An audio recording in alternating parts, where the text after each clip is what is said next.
नागालैंड विधानसभा द्वारा आयोजित किया गया। उसके पहले भी 1997 के अंदर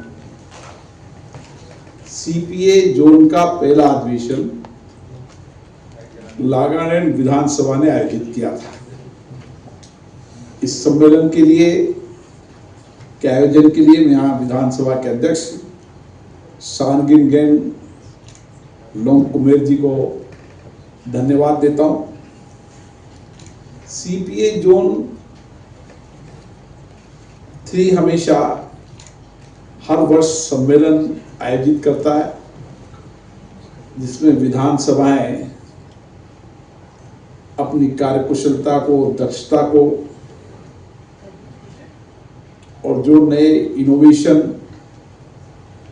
जिन जिन विधानसभाओं ने किए हैं उन इनोवेशन को साझा करते हैं, नवाचार को साझा करते हैं, टेक्नोलॉजी को साझा करते हैं और अपने विधायकों की कार्यक्षमता और कार्यदक्षता को बढ़ाने के लिए कुछ नीतियां फैसला करते हैं। उसके साथ साथ इन सम्मेलनों के अंदर उत्तर पूर्व राज्य की सामूहिक चिंताओं को, सामूहिक विकास को, सामूहिक आकांक्षाओं को, अपेक्षाओं को प्रतिबिंब करते हुए कुछ विषयों पर चर्चा भी करते हैं।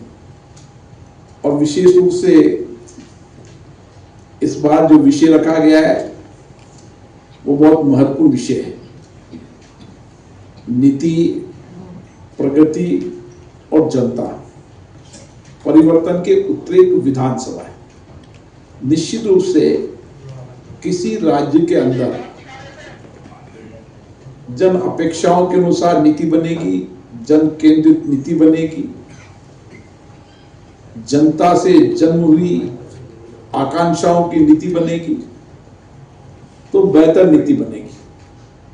और उसके लिए विधानसभा एक ऐसा प्लेटफॉर्म पे जिसपे जनता के जुने प्रतिनिधि आते हैं, उनके विचारों, दृष्टिकोणों को साझा किया जाता है और उसके साथ साथ प्रगति के किस तरीके से हम अपने अपने राज्य में प्रगति भी और सामूहिक रूप से किस तरीके से इंफ्रास्ट्रक्चर के अंदर लोगों की जीवन परिवर्तन करने के लिए क्या कानून की आवश्यकता है, अच्छे जिन कानूनों राज्य की विधानसभा ने उससे क्या परिणाम हुए और किस तरीके से इंफ्रास्ट्रक्चर की क्या क्या आकांक्षाएं हैं, उस पर भी चर्चा होती है। और मूल में जनता है, हमारे लोकतंत्र में मूल में जनता है और इसीलिए ये सम्मेलन लगातार 2 दिन आयोजित होगा, जिसमें 2 विषयों पर और साथ में चर्चा होगी।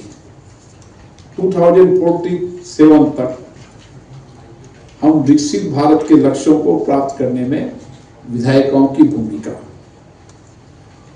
और जलवायु परिवर्तन, क्योंकि यहाँ की प्राकृतिक ऐसी आपदा संकट रहती है जो हमेशा पूरे उत्तर पूर्वी राज्यों के अंदर क्लाउड बर्स्ट, भूस्खलन की घटनाएं लगातार होती है।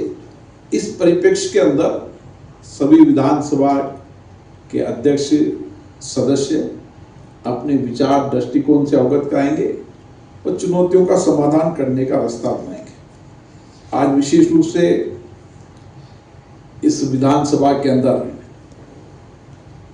एक मोनोलिथ का भी उद्घाटन हुआ, जिससे संस्कृति मंत्रालय से यहाँ लाइब्रेरी, यहाँ का म्यूजियम, क्योंकि यहाँ की शौर्य वीरता की गाथा अद्भुत है। प्रथम विश्व युद्ध से लेकर तमाम हम घटनाओं को देखते हैं तो यहाँ के वीर योद्धाओं ने हमेशा देश के लिए, आज़ादी के लिए संघर्ष किया है और समय समय पर जो परिवर्तन नागालैंड में हुए उनका एक म्यूजियम भी तैयार मिलेगा ताकि आने वाली पीढ़ी को प्रेरणा मिले। ऑडिटोरियम बनेगा। इस सीपीए जोन में कुल 18 राज्य आते हैं, 8 राज्य आते हैं। इस 8 राज्यों में से सभी केवल त्रिपुरा के स्पीकर की तरह बाकी सभी राज्य के स्पीकर, डिप्टी स्पीकर यहाँ पर आए। मुझे आशा है कि 2 दिवसीय इस सम्मेलन में व्यापक चर्चा होगी, अपने अपने विचार दृष्टिकोण आएंगे और उसके साथ विधानसभाओं के अंदर हम जनता की अपेक्षा आकांक्षाओं को बेहतर तरीके से और पूरी कर सकते हैं। इसके लिए विचार की अभिव्यक्ति होगी। लोकतंत्र के अंदर समय समय पर विचार आना, भिन्न भिन्न विचार आना, दृष्टिकोण आना और एक सामूहिक प्रयास से एक नीति बनना, ये हमारे लोकतंत्र के अंदर हमेशा ये हमारा ताकत रही है। हमने लोकतंत्र में चर्चा, संवाद, सहमति, असहमति, विभिन्न दृष्टिकोण, विचारों से ही हमारा देश आगे बढ़ा है। हमने इस 75 वर्ष की लोकतंत्र की यात्रा के अंदर बहुत बड़े परिवर्तन किए और विशेष रूप से उत्तर पूर्व राज्य, जहाँ पर बहुत बड़ी चुनौतियाँ थी, उन चुनौतियों के सामने विकास की जो संभावनाएं थे, अवसर थे, उसके लिए भी केंद्र और राज्य सरकार ने मिलकर काम किया है।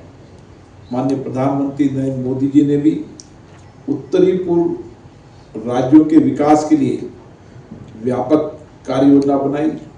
इंफ्रास्ट्रक्चर के सेक्टर में चाहे रेल कनेक्टिविटी हो, रोड कनेक्टिविटी हो, एयर कनेक्टिविटी हो, और उसके साथ साथ यहाँ के उत्पाद, उन उत्पादों को नेशनल इंटरनेशनल मार्केट मिले, उसके लिए भी गंभीर प्रयास किए गए।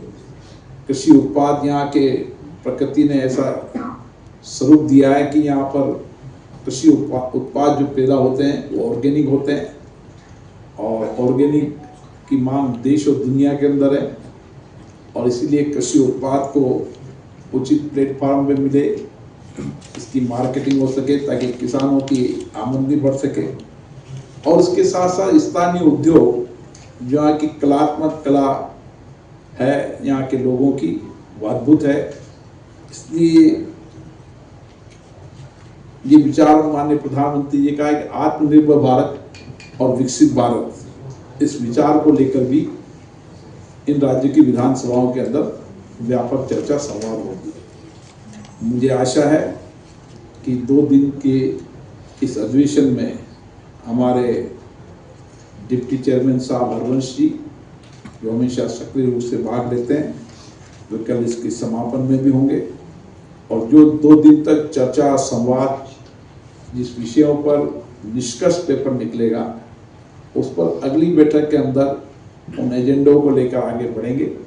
हमेशा उत्तर पूर्व राज्य के अंदर सीपीए जोन के अंदर जो जो विषय तय होते हैं, उन विषयों पर सरकार से संबंधित, विधानसभाओं से संबंधित उन विषयों को लेकर राज्य की विधानसभा वर्ष भर काम करती है ताकि इन एजेंडों को पूरा कर सके। मैं इस मौके पर आपको सबको धन्यवाद देता हूँ कि आप यहाँ पर आए और निश्चित रूप से सीपीए जोन 3 की ये 22वां अधिवेशन नए संकल्प के साथ नए विषयों को लेकर आगे बढ़ा है और आने वाले समय में इन राज्य की विधानसभा अपनी कार्यकुशलता को बढ़ाते हुए, विधानसभा में टेक्नोलॉजी नवाचारों का उपयोग करते हुए विधानसभा जनता की पहुंच के नज़दीक पहुंचे, जनता की ज़्यादा से ज़्यादा भागीदारी विधानसभाओं के अंदर लोकतंत्र के मंदिर में हो। इन सभी अपेक्षाओं के साथ ये अधिवेशन चर्चा करेगा। मैं आपको धन्यवाद देता हूँ।